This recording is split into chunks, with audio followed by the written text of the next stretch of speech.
have Chantal Potter here.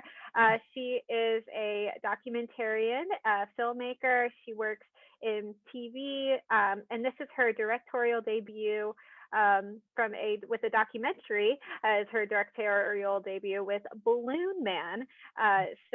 It's a movie about her family and specifically her father and the incredible things that he's done over his life. So without further ado, I'm going to give it all to you. We're going to start by saying, who are you and what do you do? What's this all about? Yes, well, thank you so much for having me on your show. I really appreciate it. And it's great to be here. Hello to all of your viewers. As she said, my name is Chantal Potter. I'm a filmmaker. I've had a passion for filmmaking for almost my whole life. I was really into theater growing up, but then I went half a day to a performing arts high school, and they made me take a minor, and so I was like, oh, let me try film.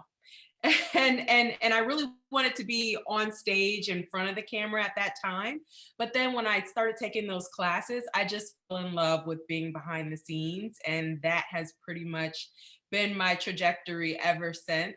And so, I started my own production company in 2008. I was a junior at Howard University at the time. And at the time, I was just getting, different one off contracts.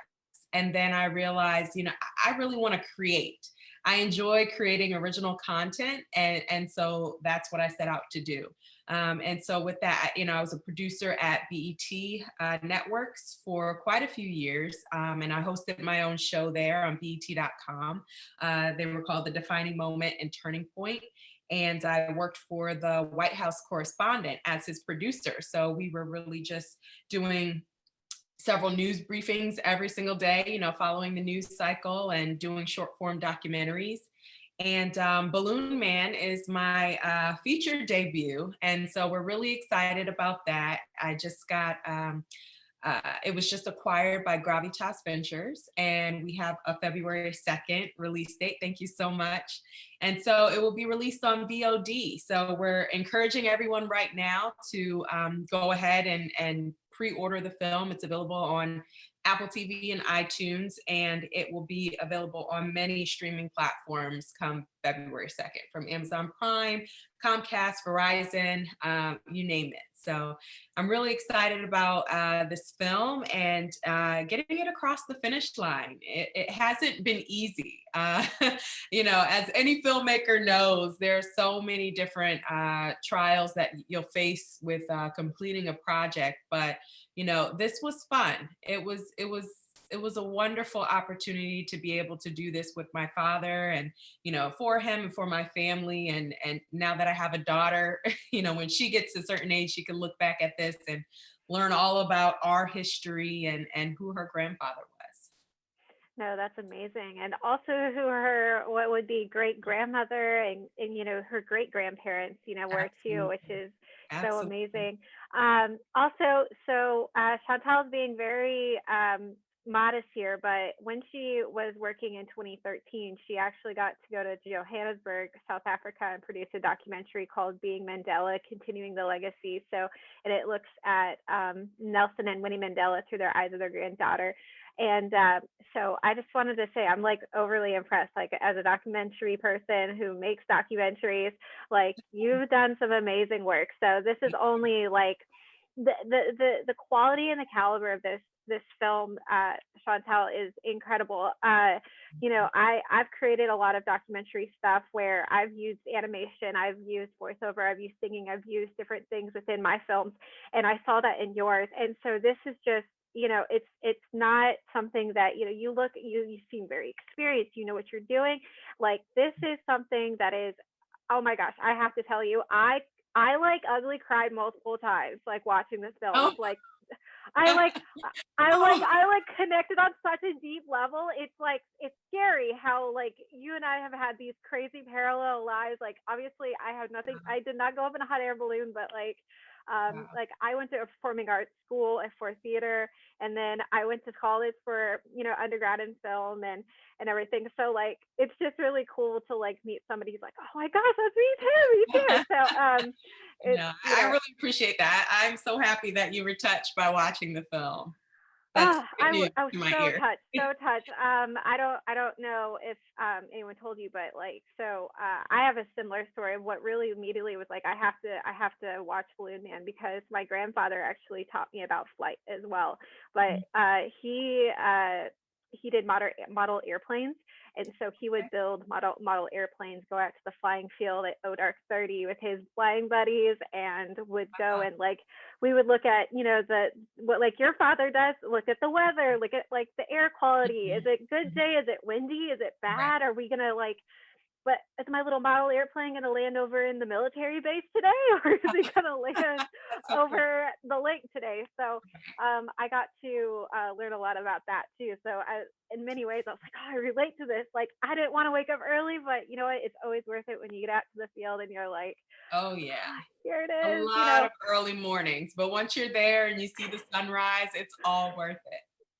It's amazing. Okay. All right. Next question about Balloon Man. So, I really would love to know, because you said it was such a journey in creating the doc.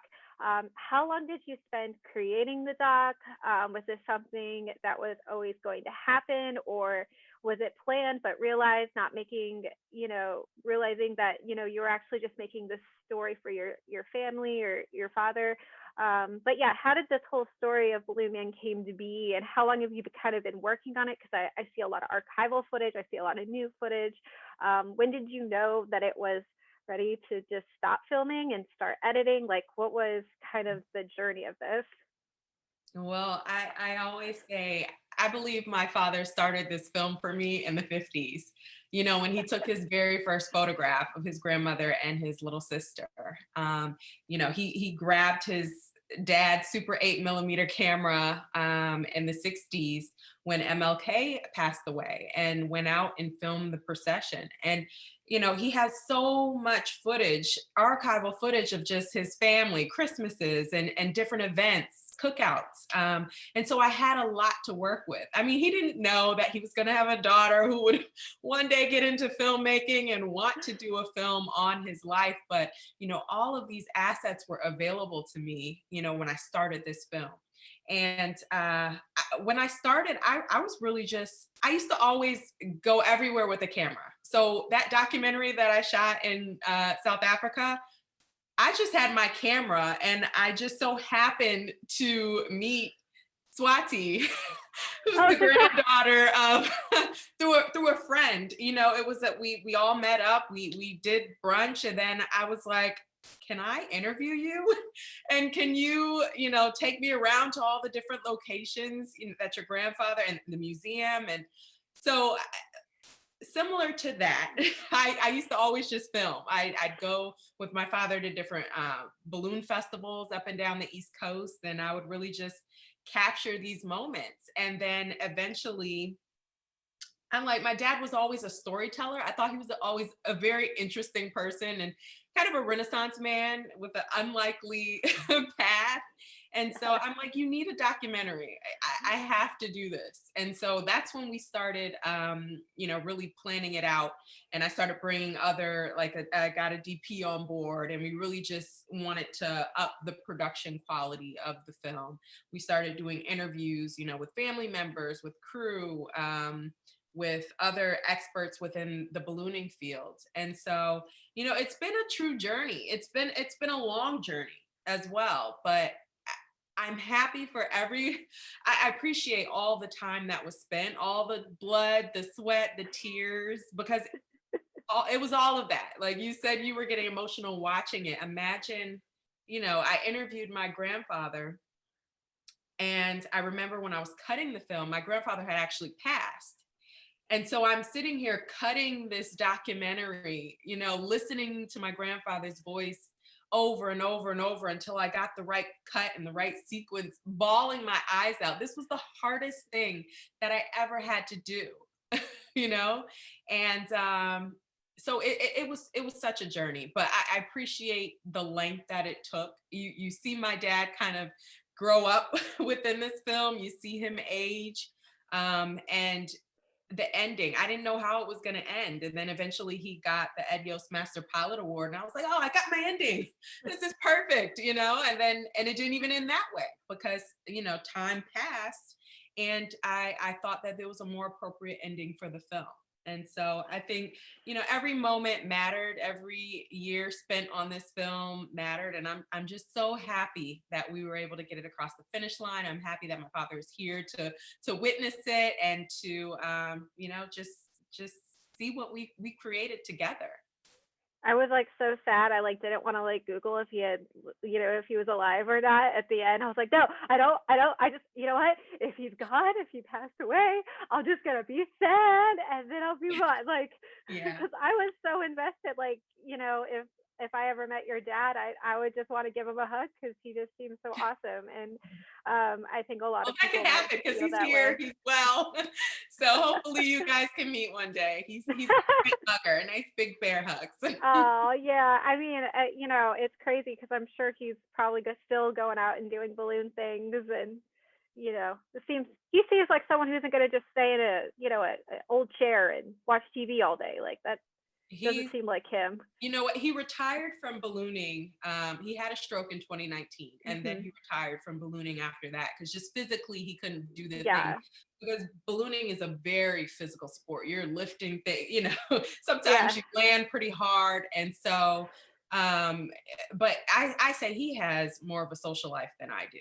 And I consider myself a pretty social person, but my dad, every event in Connecticut, he was there with his camera, taking it around. He has that traveling African American museum, Yeah. and so he takes that around to different. Is he's still doing that? Well, COVID really slowed things down, but Yeah. last year before COVID, my dad was out there several times a week at a red carpet event, doing his museum and Hmm. photography, and yeah, he's a ball of energy for sure. Well, that's so cool. I hope he gets back out there in 2021 to Yeah, start absolutely, telling young definitely. people about history because that's really important.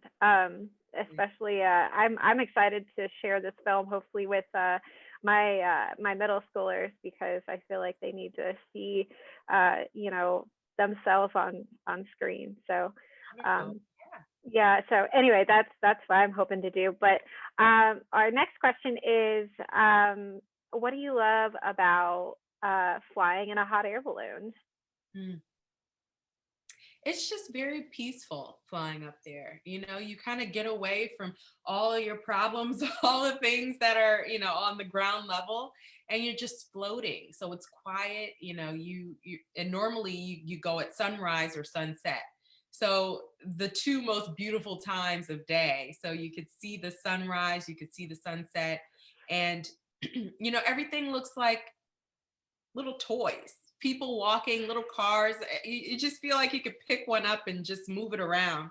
So, you get to see nature. You see different deer, wildlife while you're up there flying. Um, and every single time, it's a different experience. You never know where you're going to land. Every single flight is totally different. You take off from the field, you're at the mercy of the winds. And I just appreciate that freedom that you Right. feel when you're up there. No, that's amazing. Do you ever have do you have like a favorite place that you've ever ballooned over? Mm. I always enjoyed ballooning in New York in the Adirondack Mountains. So we would Okay. always go to Glens Falls, and it was always my birthday weekend. It always fell on my birthday. So they'd do this big party, and we'd fly every day for an entire week. It was heaven, especially as a kid. I'm like, I couldn't have a better birthday. It was the time of year that I always look forward to, but it's gorgeous up there. And then, seeing Lake George, and it's a photographer's dream if you're into photography. That's amazing. I never thought about that from a photography standpoint, but yeah, of course, Oh, absolutely. You get the best everything in a hot air balloon. my dad Um, actually told a story. He sometimes he likes to go down if he's over a body of water. he'll go Yeah. down and they'll do a splash and dash where he kind of touches the water slightly and you come back up. So some, if you're into photography, you can kind of take pictures of yourself looking over the side of the basket into the water, at your reflection. So it's definitely a photographer's dream. Wow, that's awesome. Okay, so next one is so I'm just curious for all of those people out there that do love to make documentaries. What is your choice for putting this film together, editing wise? What platform program did you guys put it together on? When I first started, we were using Final Cut because this was Yeah. years ago, and after I learned Adobe Premiere, we ended up Mhm. recutting the film on Adobe. Oh, okay, great. Yeah, no, yeah. Adobe keeps coming out with like making it industry standard. I Oh, definitely have learned on like all the platforms, and I yeah. don't know. I kind of got sad when Final Cut's like, yeah, we're not doing any more updates. See you later, bye. And I'm like, Oh yeah, it was heartbreaking because I got it down to a science because I was cutting so many news packages on a yeah, weekly basis. I could like edit with my eyes closed. And so when they said, okay, we need to transition out of this, I'm like, no, like this is so easy. But now, you learn the new platform. A lot of them they're similar in so many ways. And now I can edit backwards on Premiere. So oh yeah, no, definitely. So in terms of cameras, so when you said that you wanted to really up the production quality, so what kind of cameras did you use when you ended up doing that for the um film? So we were using Panasonic like C100s and C300s, and we had some drone shots as well.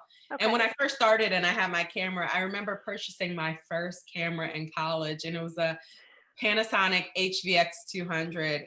And oh, you couldn't Hey, tell those are good. me anything. Oh, you couldn't tell me anything. Like DSLR didn't even come out yet. So that was like the best quality picture that you could get, on the HD side, especially at Mhm. somewhat of a consumer level. Yeah. But yeah, so once I, got DPs off and other cinematographers, we worked with other equipment. Yeah, no, absolutely. That's so really, I think the beauty of documentary is that you're playing with all different kinds of footage styles Mhm. and different mediums and formats because, someone's going to throw in a picture from 1982 or Yeah, somewhere like a six, exactly. 8 millimeter, whatever. And you got to cobble it all together to make it look like it's supposed to go together. Right, Uh, right. As um, long as you have your formats together in the end and you're able to conform everything and yes. export it in the right specs and all of that, you're good to go. But Oh yeah, we gosh, used the great conforming. millimeter footage. We used it all. So Yeah, no, oh gosh, conforming is like a whole other, like I could have a whole podcast on, like I could talk to you like for a whole hour just on conforming. So we were not going to talk about conforming because nobody on this magazine cares about that, except me, because that's where I got my start was basically conforming and color correcting over in oh wow. at Company 3. So like Oh I nice. started I started there and then moved out and branched out, but like I was like, oh, I see it from like this Hmm. minute weird Hmm. level. Yeah, Anyway, yeah. so okay, so what are some fun moments you would love to share? What are some fun moments that you uh filming that you just were like dying laughing or just amazing moments to capture on screen? I think one of my favorite shoots was that we used to always go to the New Jersey Festival of Ballooning. My dad, we had a pretty large crew in New Jersey. So every year we'd go to that festival. The crew, we'd all get together. We'd have a cookout at Dick and Elaine. That was the couple that used to host us. And filming, recreating that and just having my dad sit at a table. There were about 20 people around the table. We were having a cookout that day and we had 3 camera angles. We had it all set up. And I'm like, I want to recreate this moment because it normally happens naturally. But now that we have the cameras rolling, I just wanted my dad to sit there and like tell stories, do what he does best and story tell. So, we sat there for maybe 3 hours and he just talked, we laughed, they talked about meeting him on the side of the road, this couple that since has hosted us at their house for 20 years. Like they met my dad. He had two crew people that day. One was a lady who was over 70. And then it was, I think it was me and my brother as well. And we were kids. So he needed help. He landed, he needed help packing up the balloon. And this family was like, can we help you? We've been wanting somebody to, to ask us to help, for years. And so my dad was like, yes, please give me a hand. And they helped. And, 20 years we've been going to their house. They've hosted us, they've crewed with us during that festival. And so it was really fun just sitting there and hearing all the stories and the experiences that my dad and that they have gone through over the years. And you'll see that scene in the film where we're specifically talking about that flight he had where it started pouring down, thundering and raining when he was in the balloon on his solo flight. And so that was a really fun shoot. I think all of it was fun. Like I said, ballooning will take you wherever wherever it wants to take you. So every time we got in the car and, started recording, we were on a different adventure. So I think there were so many different experiences that we had that were fun filming this particular documentary. Oh, that's so cool. And that's what makes making documentaries magical. I really feel that. Yeah. Okay, so I really want to talk to you about the animation because I love animation. I can't do it to save my life. I mean, I can hack my way through it, and I get paid to get hacked my way through things, but I am not at the core, not going like you and I will be like, yeah, sure, I'll do some animation. Do I got to draw it too?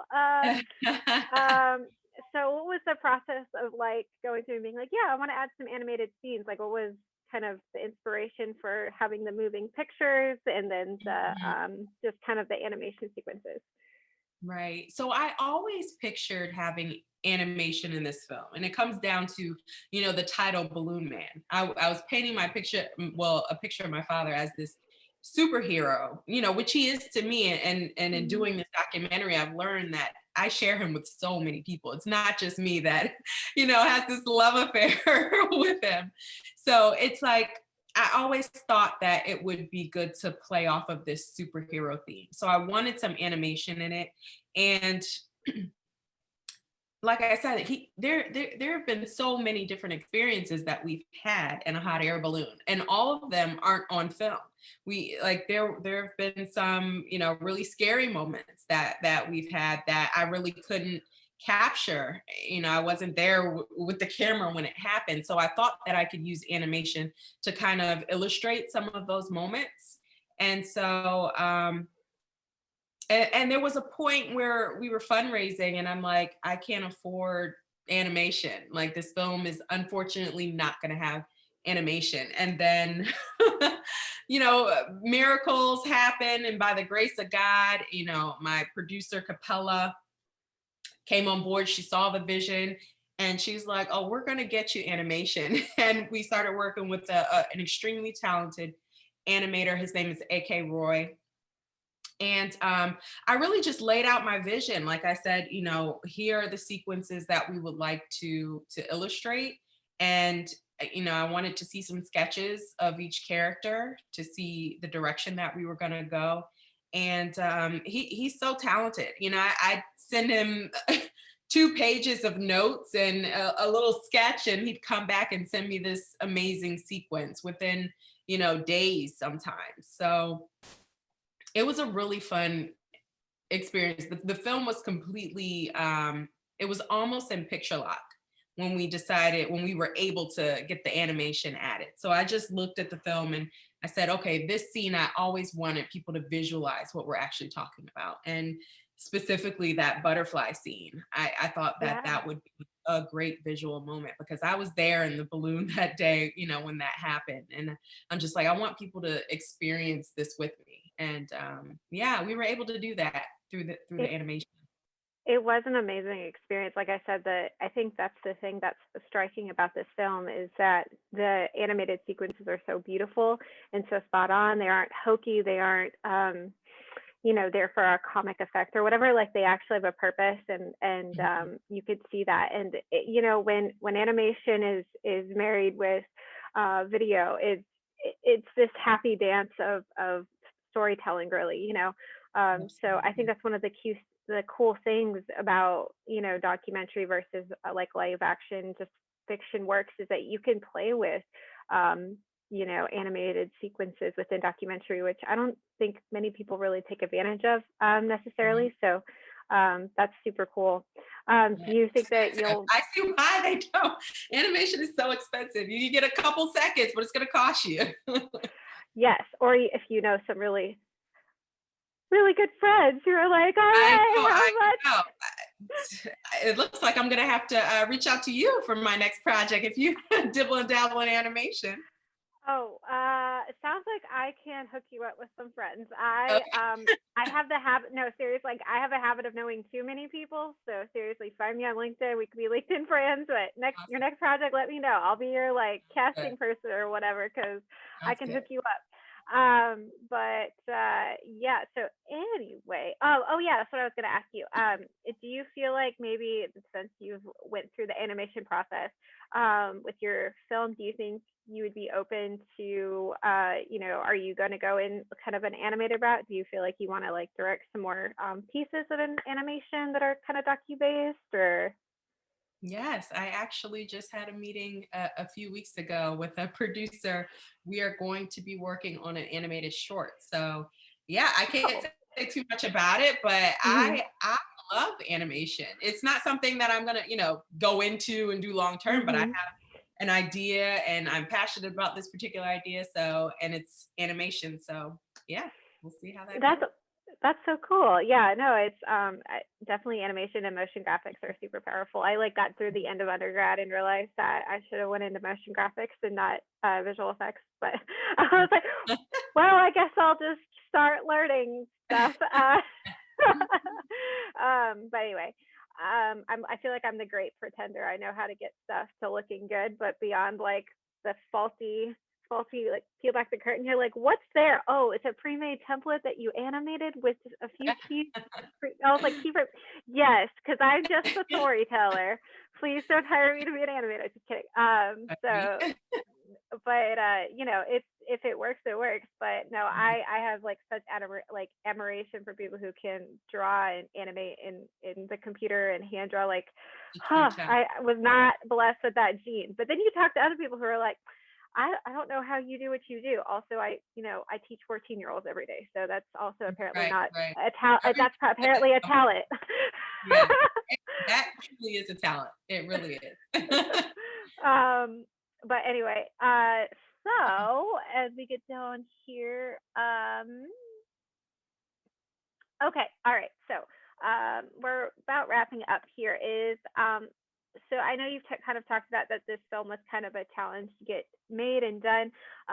So at some point in the process, it's gotten distributed. So what has been that challenge with your film? Not necessarily maybe filming it, but maybe finishing it and getting it out there. And how did it, like, why not go wide release? I mean, I know with the pandemic and the theaters, like it's kind of a nightmare right now and showcasing films these days. But how did you manage to get the route you went for distribution, I suppose? Well, I think the most challenging part of filmmaking is, getting the funds that you need to accomplish your vision. And, whereas I said we almost didn't have animation that happened at the very last minute. Um, I mean, this film almost didn't get done.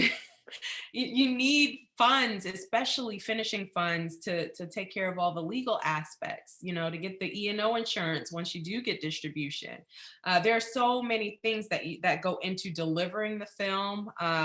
Making sure you connect with the Library of Congress, get all your copyrights, all the paperwork. There's so many things that go into it, and so, but I thought it was fun because it was my first time getting a film and a feature through the distribution phase. So I looked at it as a challenge, but I was excited to now know the process. So now my next film, it's gonna, like, I know what to do, you know, and I can attest to that. And coming into this kind of blinded, I had no idea that these things were required. So you know, I think funding, filmmakers may find that as the most challenging thing when you are, you know, trying to get your film out there, trying to promote it. If you make a film, that's only half the battle. You have to market the film. You know, if no one sees the film, like, did it even really happen? So you need a budget for marketing and, you know, ad placement. So I'm learning, and but it's a fun ride. It's a fun ride. No, that's exciting. That's so encouraging to hear. And I'm sure filmmakers out there who are probably in the same situation or scenario where, you know, I know a lot of indie films, you know, that's kind of how they get made, and you know, showing up at like film festivals and things like that. I know a lot of people find distribution that way as well, but it's really such a wonderful thing that you found VOD, and people are going to be able to when can we you know, watch your film officially? What's the date? The official release date is February 2nd. And so, I mean, right now you could go on iTunes and Apple TV and pre-order the film. So we're encouraging people to do that. But on the 2nd, it will be available, Amazon Prime, Comcast, Verizon. So please just check out our website because it has all the updates, chantalpotter.com/balloonman. And you can even purchase the film if you're into DVDs or Blu-rays. Some people like that physical copy. You'll be able to purchase it on the website. And we also launched a series because Balloon Man is so much more than just ballooning. So we launched a virtual series to kind of touch on the various topics within Balloon Man. From ballooning, we have one panel on ballooning, but we also talk about Black history. We talk about the daddy-daughter dynamic, and we talk about, you know, life after pro sports. You know, when something that has defined you for so long it ends, what do you do next? So I spoke with, you know, a few former pro athletes, and they talked about their journey and finding themselves after sports was over for them. And so, you know, I just want everybody to check it out and get excited for that February 2nd release. Absolutely. I know that I can't wait to share this with my students, to share that, you know, they can do whatever crazy dreams that they want to do. And I know what an inspiration it's going to be for young people watching, especially in Amazon. I mean, people really have gotten into, I feel, documentaries have kind of become almost a renaissance, like they're come back. And I hope people really promote your film that way, especially since it's going to be on those kind of platforms. I know I am, which is why we're here. And then, and in wrapping up, this magazine interview always has 2 to 10 or 5 crazy questions to ask, unrelated to anything we were talking about before.